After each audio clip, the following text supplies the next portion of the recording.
Halo Sobat Medio, bersama Iko Anata di sini kembali lagi di podcast Cuan, cari untung bareng teman. Di episode kali ini kita bakal ngebahas ya, investasi ala ibu-ibu muda. Nah, sebelum mendengarkan obrolan kali ini, jangan lupa untuk follow dan beri rating terbaik kamu untuk podcast Cuan di Spotify. Terus juga nyalain ya notifikasinya supaya kamu tuh bisa terinfo gitu setiap ada episode terbaru yang tayang setiap hari Rabu dan Jumat. Nah, buat Sobat Medio, kalau misalnya pengen tahu gitu ya, lengkap seputar investasi, boleh banget langsung beli bukunya Mbak Joyce Taurisanti yang berjudul Dunia Saham Tak Seindah di Sosial Media. Kamu juga bisa nih mendapatkan informasi mengenai keuangan lainnya dengan berlangganan di kompas.id karena setiap hari Senin ada kolom investasi Mbak Joyce. Nah, emang nih ya, setiap ibu-ibu gitu ya pengen banget gitu punya masa depan terbaik buat anaknya. Apalagi nih keadaan ekonomi global yang nggak menentu gitu. Kemarin aja Pak Jokowi bilang katanya ekonomi dunia bakalan gelap gitu ya kan. Nah makanya ibu ini juga ibu-ibu gitu ya tepatnya harus cerdas dalam mengatur keuangan.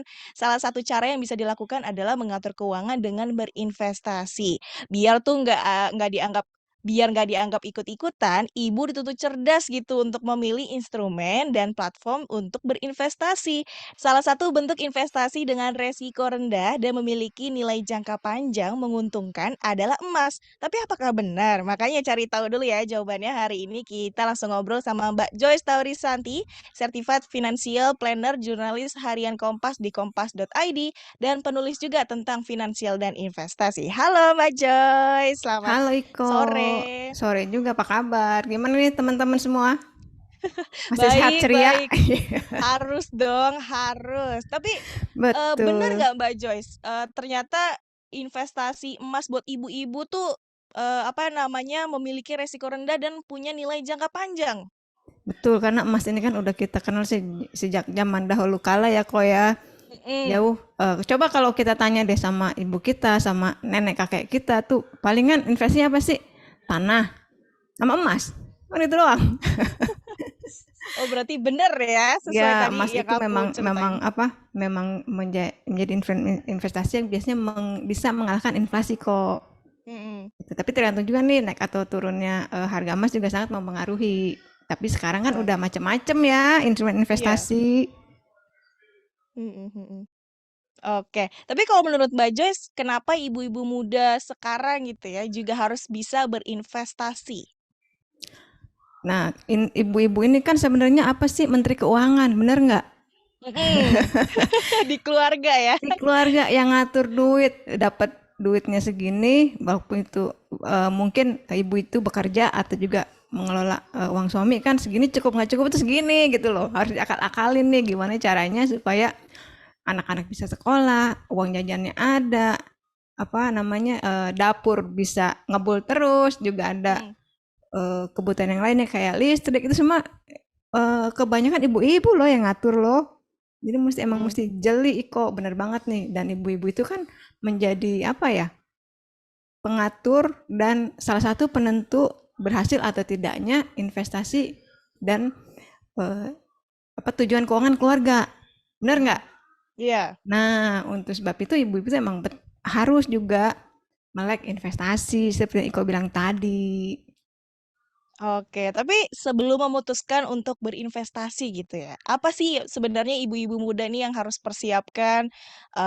Apakah mereka juga perlu meningkatkan literasi atau pengetahuan seputar finansial juga gitu? Karena kan kebanyakan yang investasi bodong aja kemarin tuh kebanyakan ibu-ibu gitu kan, yang ya udah yang penting asal untung kita investasi gitu.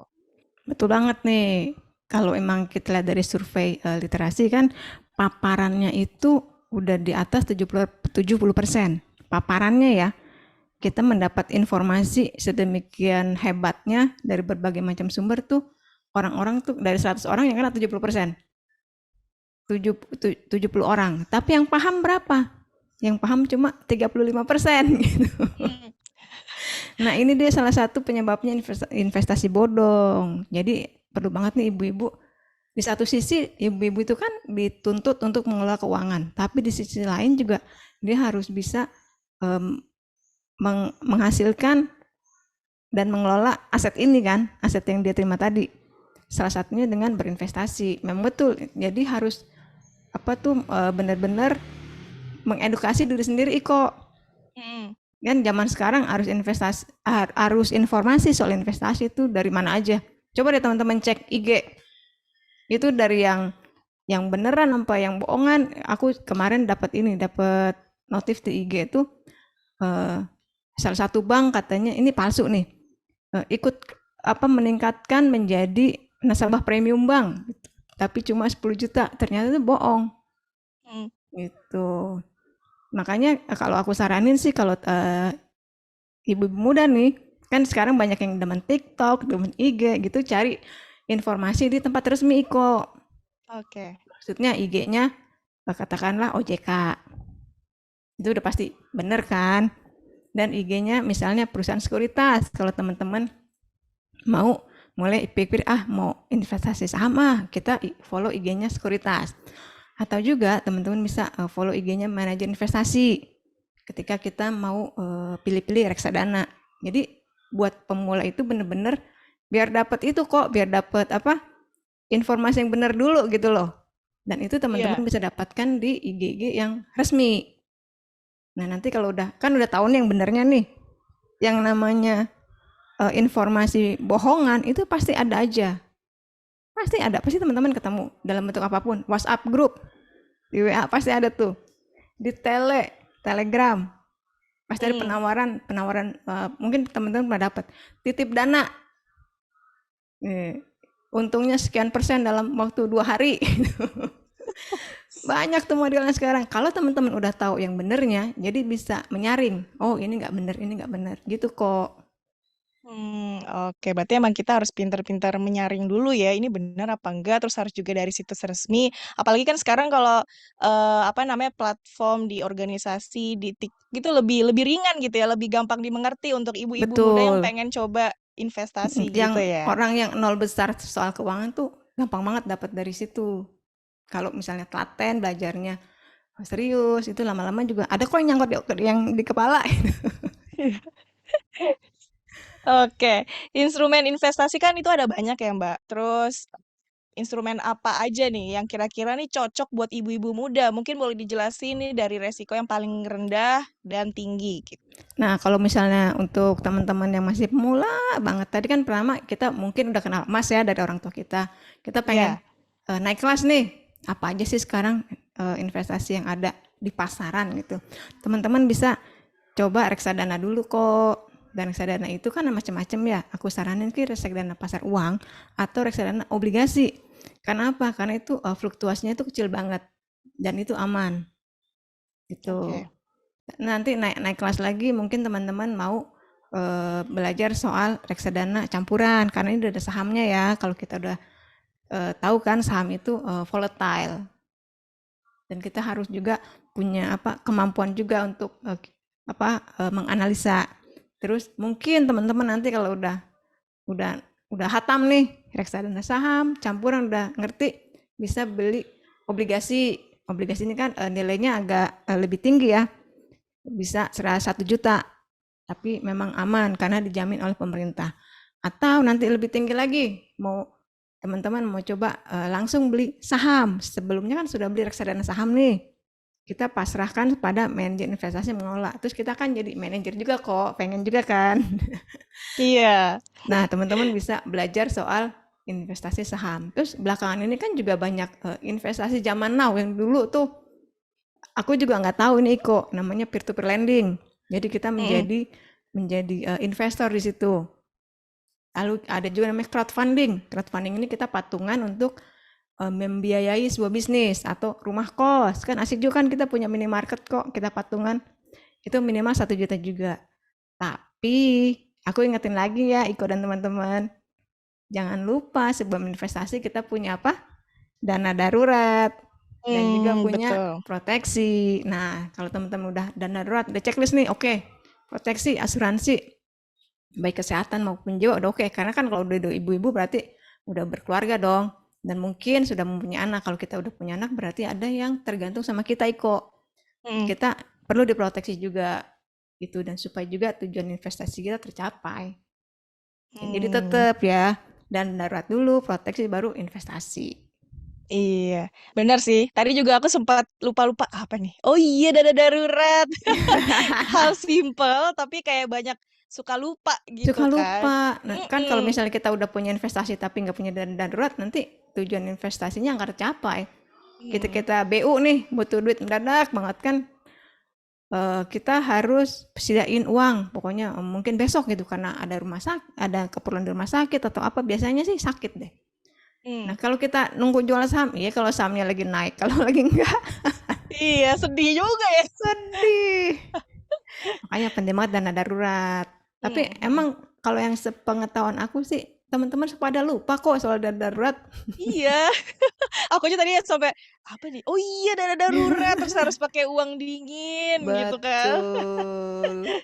Lalu kalau dari keuntungannya apa aja nih kalau diperoleh sama ibu muda kalau misalnya mereka tuh udah berinvestasi sejak dini, mungkin ya lebih, eee, merdeka finansial gitu atau bisa mengelola keuangan. Selain itu apa aja nih keuntungannya nih, Mbak Joyce? Keuntungannya kok kalau dia punya anak, dia bisa lebih dini lagi kasih tahu ke anaknya kok. Nah dulu kalau aku kan nggak diajarin Ah, investasi sama orang tua kok. Orang tua kok aja nggak punya mhm, investasi. Tapi kalau kita sebagai orang tua dan kita udah berinvestasi, sudah merasakan manfaatnya seperti Iko bilang tadi, kita bisa menularkan kebiasaan bagus ini kepada anak-anak. Jadi generasi selanjutnya itu sudah kali, dulu aku kan mulai investasi udah kerja ya kok ya. Berarti mhm. mungkin sekarang kan udah banyak nih anak-anak yang kuliah atau masih anak SMA itu udah paham gitu loh investasi, walaupun mungkin masih sedikit lah, masih investasinya paling ya 100.000 sebulan, 200.000 sebulan, 10.000. Tapi kebiasaan-kebiasaan ini merupakan sebuah habit yang bagus Iko. Apalagi kalau ditularkan sama ibunya. Ibunya kan udah ngalamin nih.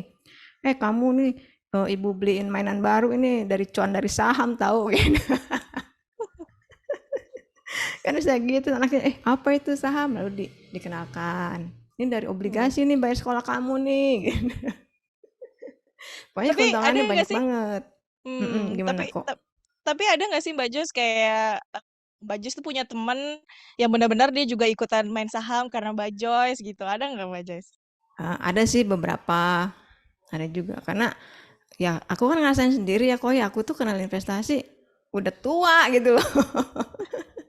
Udah kerja, dan itu waktu dulu memang kan dunia investasi itu masih jarang banget, bahannya Mhm. susah, tapi sekarang bahan-bahan udah ada di mana-mana, kemudahan tuh udah luar biasa lah, teman-teman beli saham aja nggak usah kemana-mana gitu loh, pakai handphone, beli obligasi pakai handphone, di reksadana pakai handphone, wifi gratis di mana-mana. Apalagi yang kurang. Tinggal kemauannya aja yang kurang ya? Betul, kemauannya aja. Itu ya aku encourage teman-teman, ya udahlah pokoknya nabung di obligasi, di Mhm, reksadana pelan-pelan. Karena mhm. kalau kita investasi ini emang untung banget, banyak yang bisa kita lakukan kok dengan investasi ini. Oke, Gitu. misalkan, Mbak Joyce punya teman ibu muda gitu, tapi mereka tuh udah takut duluan gitu pas diajak investasi. Gimana nih cara atau kasih pesan buat ibu-ibu muda yang pengen coba investasi? Silakan Mbak Joyce. Nah, kita kasih contoh dulu kok. Misalnya ada biasanya sih orang itu mudah keikut kalau ada idola. Hmm. Misalnya kita kasih tahu, ini loh, coba lihat di IG nih, IG si ini, si ibu ini, dia tuh cuma ibu rumah tangga, tapi dia tuh rajin, dia tuh udah punya investasi emas, Mhm. ngumpulin sedikit-sedikit, atau contoh yang lain, ini nih si ibu ini tuh wanita karir yang sangat sibuk, tapi dia juga sempat juga berinvestasi pada misalnya crowdfunding, karena dia punya kos-kosan. Sekarang kalau Mhm. kita ngebayang, kos-kosan, pasti kebayangnya adalah duitnya pasti gede. Iya beli kos-kosan kok berapa kamar, berapa miliar gitu kan. Iya. Tapi kan investasi zaman now yang crowdfunding itu teman-teman bisa 1 juta loh. Mulai dari 1 juta aja untuk bisa punya kos-kosan. Atau kita punya kafe. Kan gaya banget ya kok ya. Gue punya kafe loh, kafe itu. Ternyata emang punyanya 1 juta, 1 juta aja, ya nggak apa-apa. Kita sudah berani memulai. Itu kalau emang banyak sih kok teman-teman yang masih belum berani karena Kita kan dengar di berita-berita ya kok ya ada investasi bodong macem-macem. Mereka udah takut duluan. Tapi kalau diajak ke jalan yang benar, itu pasti benar deh kok. Kita ajak aja ke jalan yang benar. Iya, benar benar benar benar. Oke, kalau gitu, berarti buat pesan-pesan ibu-ibu yang baru mau mulai investasi, cobalah tanya-tanya dulu atau enggak ikutin idola kamu gitu ya, atau enggak bisa juga ngelihat di TikTok-nya, apa, organisasi OJK gitu yang resmi, biasanya itu lebih mudah dimengerti biar kamu tuh bisa, "Oh gini ya, oh gampang." Dan jangan lupa Hmm, dana darurat ya, betul. Jangan lupa dipersiapkan tuh dulu. disiapin dulu. Iya. Baru Oke melangkah kalau gitu selanjutnya. iya, oke kalau gitu terima kasih Mbak Joyce udah dikasih info buat, investasi ibu-ibu muda gitu ya yang mau mencoba investasi. Terima kasih Mbak Joyce. Sama-sama Iko, bye. Bye. Sekian podcast cuan kali ini ya, Sobat Medio. Jangan lupa juga nih untuk follow @medio by KG Media atau kirimkan saran juga di email podcast@kgmedia.id. Dan dengarkan terus podcast cuan di Spotify untuk mendapatkan inspirasi menarik lainnya seputar mengelola keuangan, investasi, dan aktivitas finansial lainnya. Bye-bye Sobat Medio.